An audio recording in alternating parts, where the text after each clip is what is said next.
आज मैं जो ड्रामा स्टार्ट करने जा रही हूँ उसकी कहानी मुझे तो बहुत पसंद आई। आई होप तुम्हें भी पसंद आए। कहानी के शुरू में हम एक सपने को देखते हैं जहाँ पे हमारी हीरोइन अपनी मॉम और भाई के साथ लूटने जा रहे थे, पर उस खजाने की देखभाल एक मेंढक कर रहा था। वो उन्हें सारा खजाना दे देता, पर उसकी एक शर्त थी कि हमारी हीरोइन मतलब योशी को उसे किस करना पड़ता। लेकिन योशी उसे पकड़ के दूर फेंक देती है और सारा खजाना लेके तीनों भागने जाते हैं। तभी मेंढक उन्हें उसी की तरह मेंढक बना देने का श्राप देने जा रहा था। ऐसे में योशी की मॉम और उसका भाई उसे फोर्स करते हैं मेंढक को किस करने के लिए। मेंढक ने कहा था वो किस करने के बाद राजकुमार बन जाएगा, लेकिन योशी के किस करते ही वो और बड़ा मेंढक बन जाता है। तभी योशी की नींद टूट जाती है।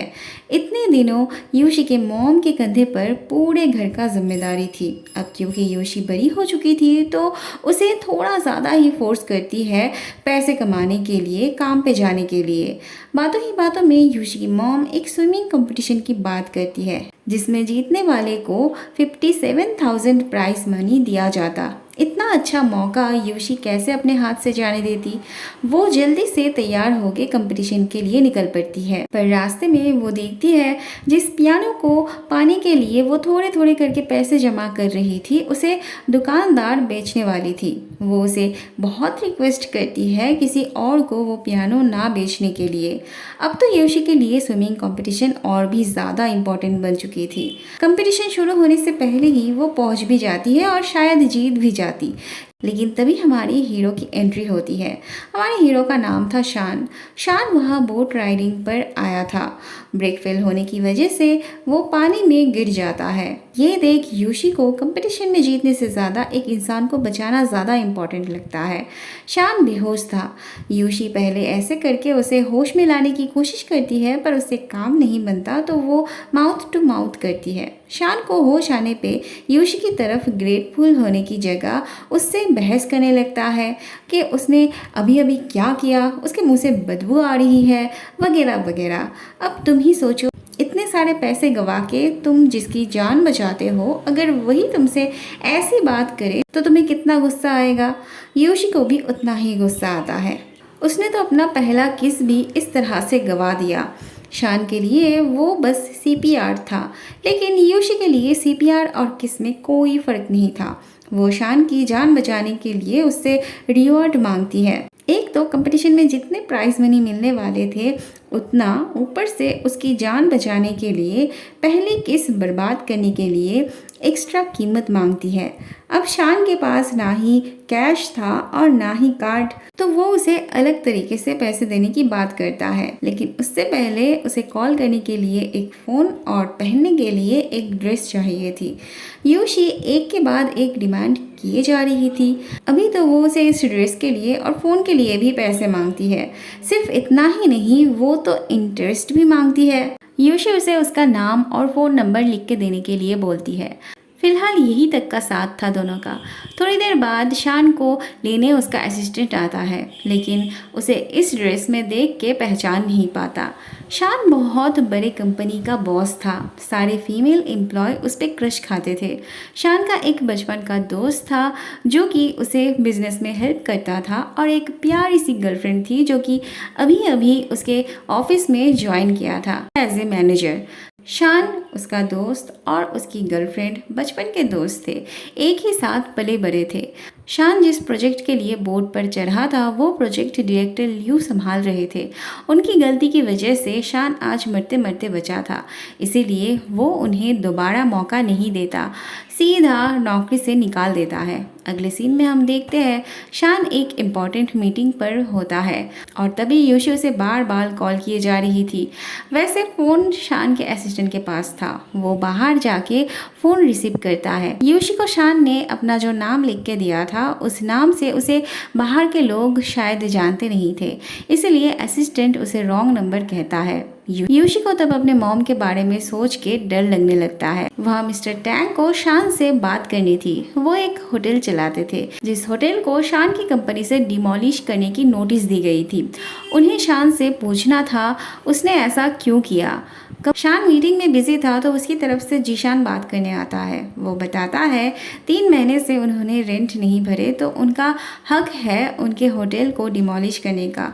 लेकिन वो होटल मिस्टर टैंक के बाप दादाओं के ज़माने से था, उसे वो किसी भी हालत में बंद नहीं होने दे सकते थे।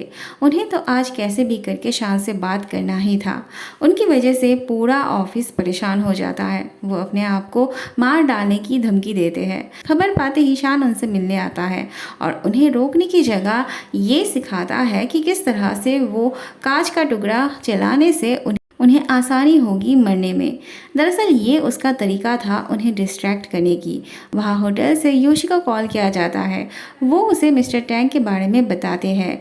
यूशी जल्दी से शान के ऑफिस चली आती है। इस बोर्ड की वजह से वो दोनों एक दूसरे को देख नहीं पाते।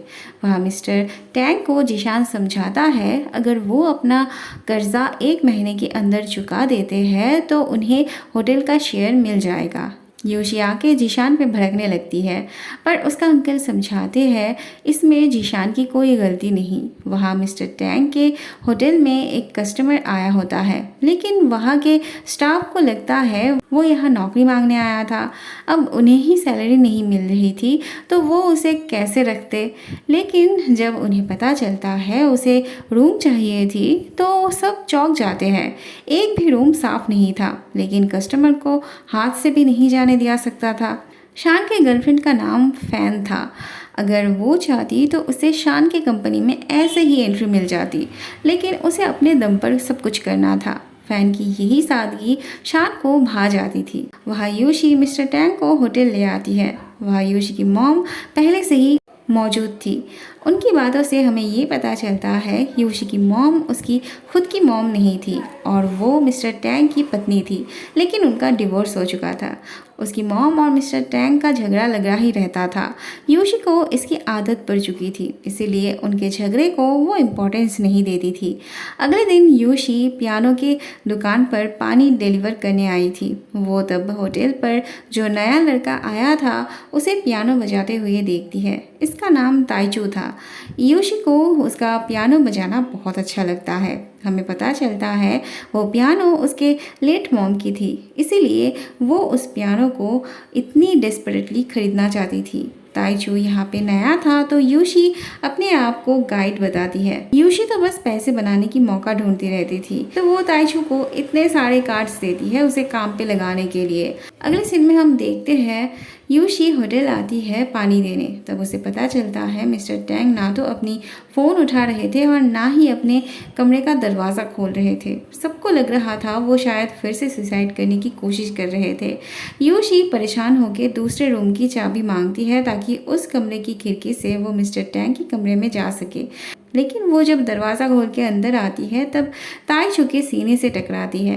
एक पल के लिए यूशी उसे बिना शर्ट के देखे थम सी जाती है। ख्याल आने पे वो बालकनी से नीचे उतरने जा रही थी। तब ताइचू कहता है वो मिस्टर टैंक के रूम के बाहर इंतज़ार करे और वो जाके उनका रूम खोलेगा। इनसे इंतज़ार नहीं हो रहा था तो ये तो दरवाज़ा काटने के लिए मशीन लाया था। तभी मिस्टर टैंग बाहर से आ जाते हैं। ये सब उन्हें बताना नहीं चाहते थे कि वो लोग अभी उनके बारे में क्या सोच रहे थे, लेकिन ताइचू की वजह से उन्हें पता चल जाता है। वो उन्हें एश्योर करते हैं वो ऐसा वैसा कुछ भी स्टूपिड हरकत नहीं करेंगे, वो लोग उनके लिए चिंता ना करें। अगले सीन में हम देखते हैं जीशान शान के बुलाने पर डिनर पे आया था और फैन तो इसी घर में रहती थी। मौका अच्छा था तो शान की मॉम शान और फैन की एंगेजमेंट की बात करती है, लेकिन फैन अभी शादी नहीं करना चाहती थी और इसका रीज़न भी वो नहीं बताती। फैन शान से प्यार ज़रूर करती थी लेकिन जीशान के साथ वो ज़्यादा कंफर्ट महसूस करती थी। फैन अपने आप को शान की काबिल नहीं समझती थी। उसे लगता था शान के साथ शादी करना मतलब सबको ये लगेगा कि वो लालची है, और सबसे बड़ी बात शान हमेशा काम में बिजी रहता था। उसे एक नॉर्मल इंसान चाहिए थी जो उसे टाइम दे सकता। जीशान उसे समझाता है कि शान उसे बहुत प्यार करता है। उसके अलावा शान कभी किसी दूसरी लड़की की तरफ देखता तक नहीं था। उसे तो आँख बंद करके शादी के लिए हाँ कह देना चाहिए। अगले दिन शान फैन के लिए एंगेजमेंट रिंग खरीदने आया था। उसे जो रिंग दिखाई जाती है वो रिंग बस उसी पे फिट आती जो उसका सच्चा प्यार होता। शान एक अच्छा मौका ढूंढता है फैन को वो रिंग देने के लिए। वो उसके साथ बीच पे आता है और इस बलून पर उठने की बात करता है। वो बलून यूशी के भाई का था, मतलब वो दुकान पर बैठा था। उससे पूछकर वो दोनों बलून पर उठते हैं। पहले वो उसे रिंग से प्रपोज करता है और फिर जब वो उसे रिंग पहनाने जाता है तब बलून का एक साइड नीचे से उठ जाता है। शेकिंग होने की वजह से शान के हाथों से वो रिंग नीचे गिर जाती है।